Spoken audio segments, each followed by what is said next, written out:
tributes, of course, still pouring in for Warrick Stock, popularly known as DJ Warras.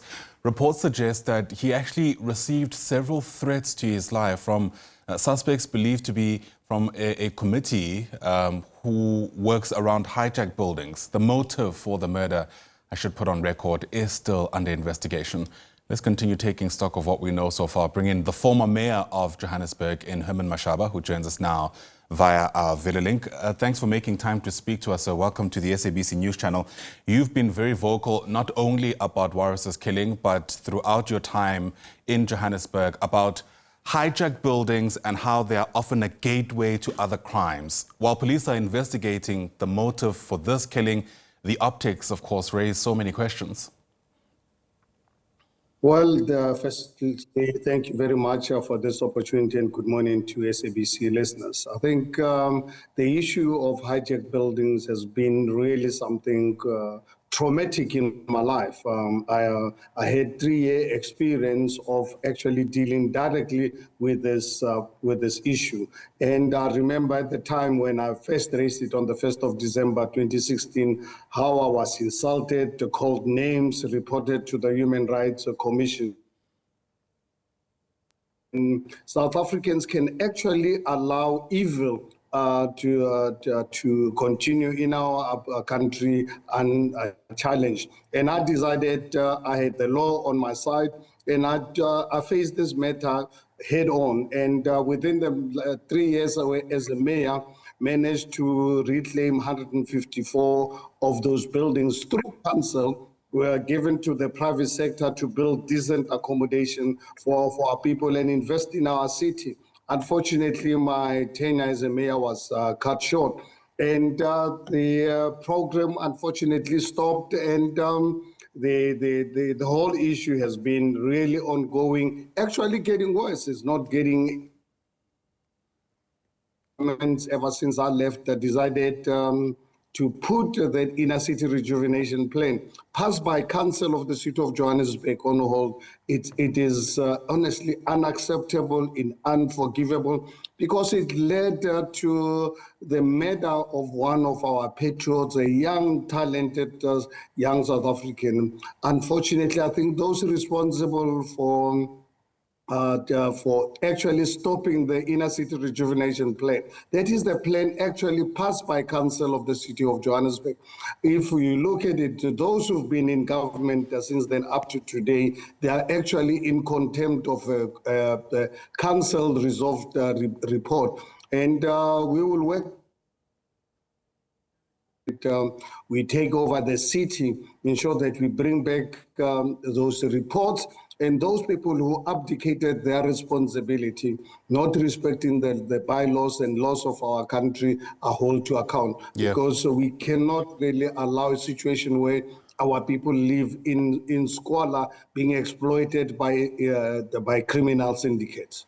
You know, and it's so interesting that you end on that note, because my next question was around what on earth is happening in these buildings? You know, I think on the face of it, most South Africans who have a bit of a distance to what's taking place in our CBD think of these buildings just being left empty, and you have pretty harmless people living there who are victims of circumstance. But, you know, incidents like what happened yesterday certainly, I think, point us to a different direction of something a whole lot more sinister being at play. I mean, at your time as the mayor of Johannebsurg, what were you able to uncover around who's actually behind the hijackings of these buildings, and what kind of, you know, firepower they come with?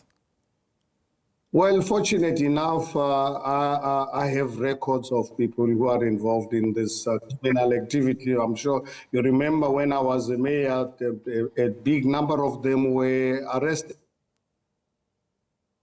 Politicians involved as part of this criminal syndicates. You've got international crime syndicates also actually being players in the space. And at the same time, you have so-called human rights lawyers who are actually in support of this criminality. And I think it's like right yesterday, we were witnessing the murder of DJ Warras. I can tell you right now, if thousands, if not millions of our people who live in this squalor, in stench environment, we are killing them silently and slowly because to allow human beings to live under those conditions,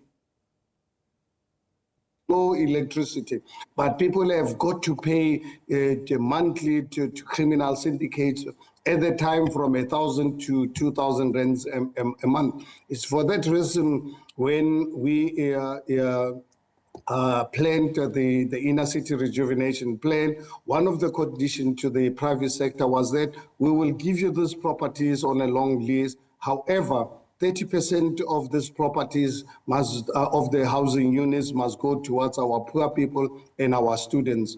And unfortunately, some of the people, including some of the people in the party I was representing, were not happy with me on this. They wanted me to leave this to the market. And I said, what market? We cannot let our people live far away from the job opportunities. We are going to proceed with or without your permission. And that's unfortunately led to them planning the departure, negotiating with the ANC for coming out with a motion of no confidence.